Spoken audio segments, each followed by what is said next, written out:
Hi guys, it's Dee and welcome to Dee's Yard. In early November, I actually filmed this video, but I had some major issues with the audio, but I really wanted to share with you this new exciting addition to my backyard. So here we are with a take two. Now, as you can see, this tree is getting ready to go into its dormant state. So all of its leaves have dropped, but this is a spring glory serviceberry. I've been recently working on this area in my yard and adding some plants here and there. I do have a crepe myrtle and some hydrangeas in this area, but I wanted to add some height with a ton of interest, but without being overly large. Amelanchier, also known as shadbush, shadwood, shadblow, juneberry, saskatoon, serviceberry, which is common for me, and a few others that I'm forgetting. Serviceberries are small deciduous trees or large shrubs with attractive white spring blossoms that provides year-round interest in the landscape as well as producing edible fruit. Spring Glory serviceberry is a selection of a native North American species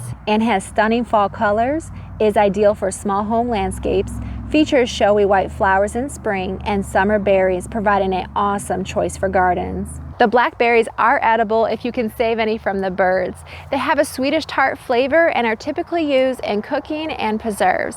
Spring Glory is conveniently compact, reaching only about 12 feet tall and 6 to 8 feet wide, creating the perfect small tree to fit under telephone and power lines. It is relatively low maintenance, but if needed, it's best to prune in late winter once the threat of extreme cold has passed.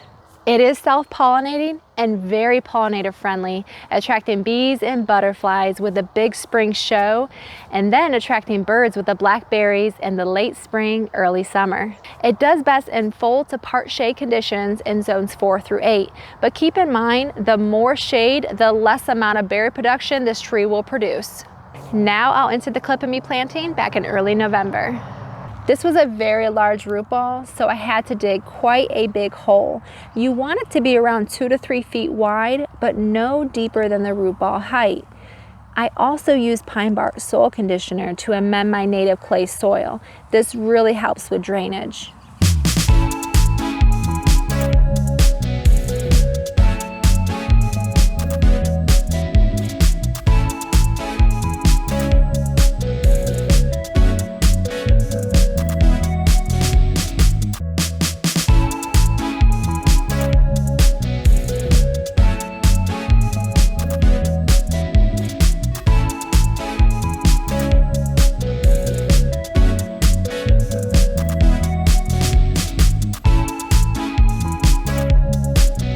After I adjusted the root ball just right to sit about 1 inch above the soil grade and with the trunk as straight as possible, I then backfilled with my amended native soil.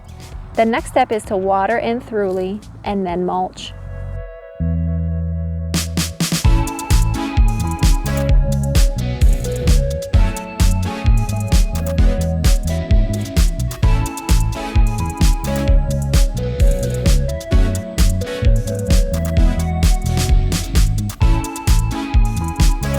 Thank you guys so much for watching this video. I hope you enjoyed it, and I'll catch you all on the next one.